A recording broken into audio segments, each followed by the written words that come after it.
and on we'll go through the wastelands.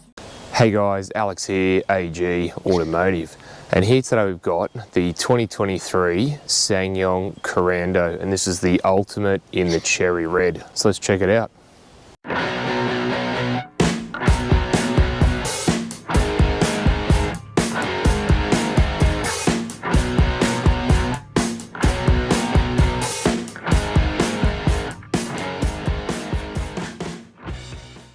Alright, before we get into the video, just want to do a shout out to Brian Hilton SsangYong, who were nice enough to let me have a look at this today, and I'll leave their contact details down below.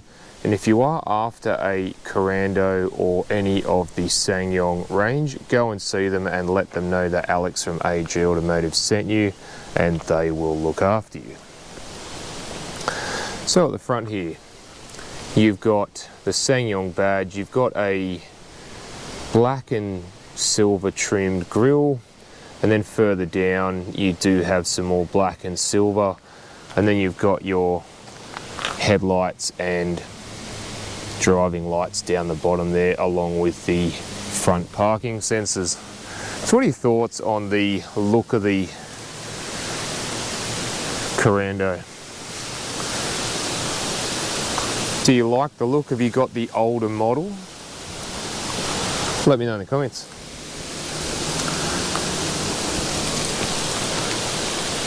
Do you like the look of the Korando? Have you got the older model? Let me know down in the comments. So the wheels on the Korando are 19-inch wheels, and they have Kume tyres on them, and they've got like a fan blade design. It's got like a silver and grey finish to it, and I think it suits the car really, really nicely. Now you do have these plastic covers around the wheel arch, and that keeps going along the bottom there. Now up here you do have a sunroof along with these roof rails, and they sort of give it that silver look just to break up the trim a little bit. So around the back here you've got the SsangYong badge there. You've got this sort of silver trim that runs through the whole middle section of the car there under the lights. Bit of an interesting back end. You've got some signage there, Brian Hilton SsangYong and Ask Us About Finance. And you do have these wraparound LED tail lights, as well as reverse lights and reflectors as well. Then you come further down, you get this interesting looking rear bumper.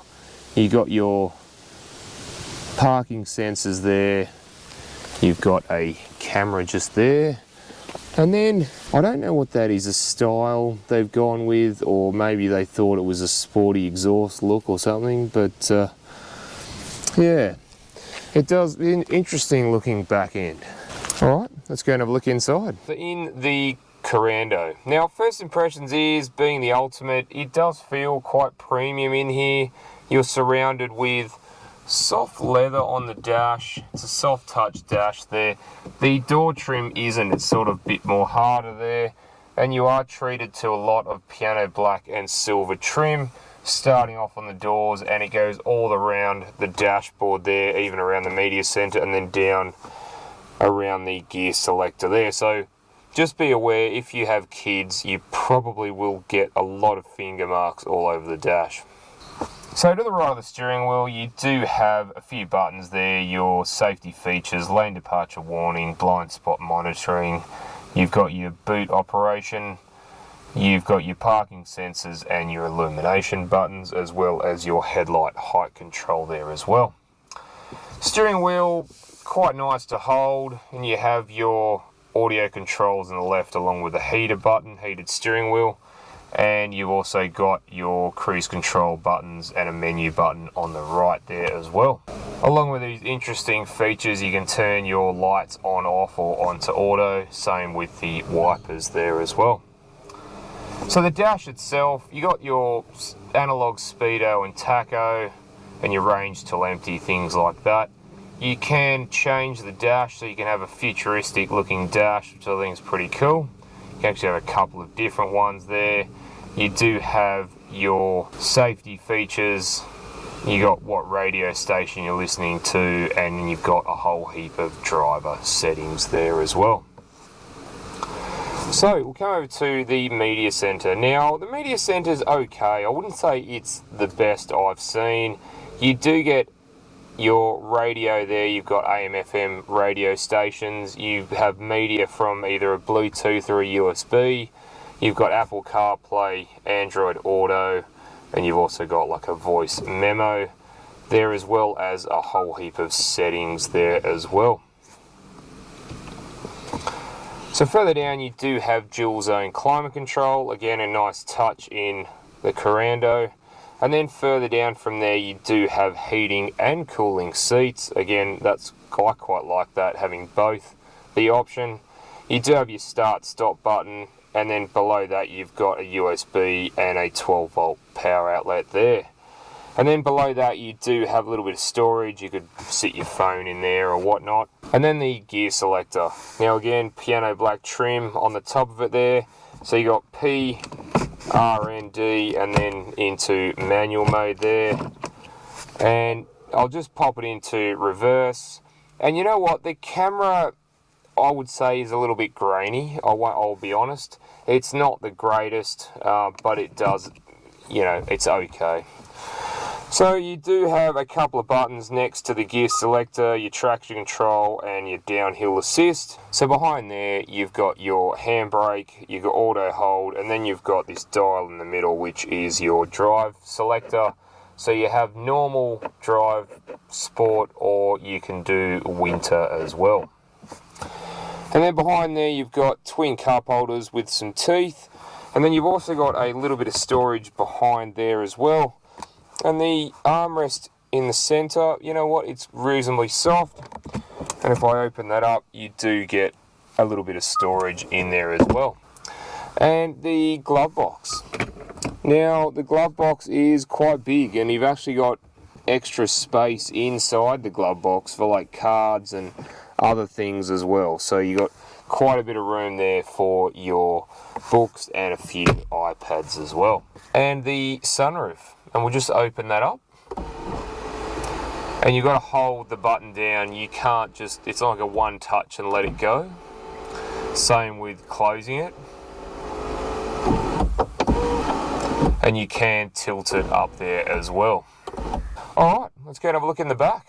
Alright, just in the back of the Korando. Now, first impressions is, it's pretty roomy back here. Now, I'm 6'1", 185 centimeters, and if you have a look, I've actually got a bit of headroom there, which is really good. Knee room's really good, leg room and foot room is also really, really good as well, and this seat is set up for me. Now, you do get two ISOFIX spots on that side and two behind me. And we'll have a look at the armrest. Yeah, really soft. And you do get two cup holders in there as well. So for the rear passengers, you only get a 12 volt plug. You actually don't get any ventilation back here, which is a shame. But you do get mat pockets either side, or iPad pockets as they're called now. Alright, let's go and have a look in the boot. Alright, so in the boot of the Korando. Now here we have 551 litres of boot room. That expands to 1248 with the rear seats down. Now you do have your 3 tether points, you can see there. You do have a privacy screen there as well. You've also got a couple little cubby holes with a 12 volt plug there and some tie down hooks. And then if we look under the floor, you do have a full-size spare, which is quite interesting, and you've got your breakdown tools there as well. And that one also opens, you can take that completely off. Alright, let's go and have a look under the bonnet. Alright, so under the bonnet of the Korando.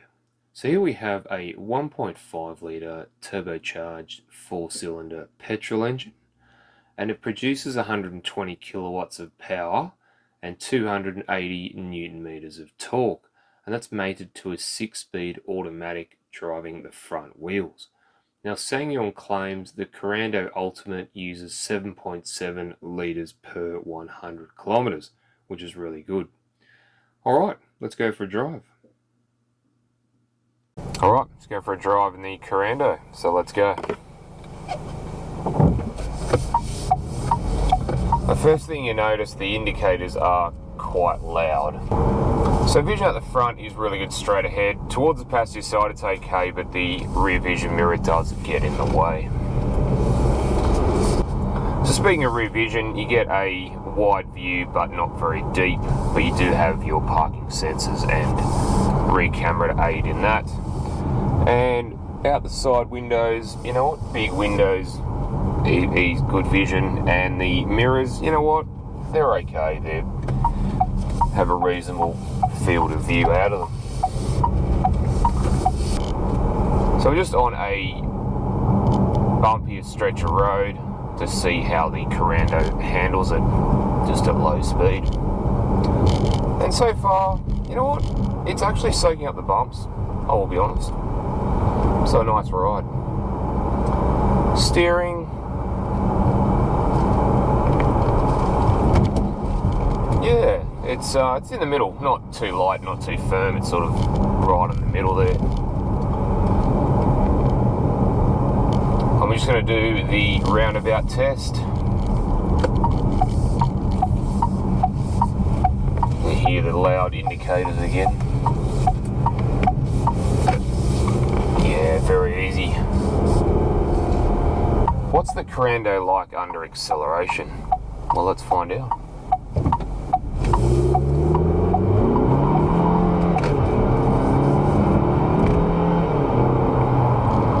Actually, you know what, yeah, I'm pretty surprised at that. It actually takes off quite well. I'll be honest with you, I didn't think this would put the power down that well, but I was actually pretty surprised. Now, initially when you get on the throttle from a standing start, you will get a little bit of wheel spin from the front wheels, but then it just wants to keep going. Alright guys, thanks for watching, and don't forget to like and subscribe, and I'll look forward to seeing you on the next one. Alright, thanks guys.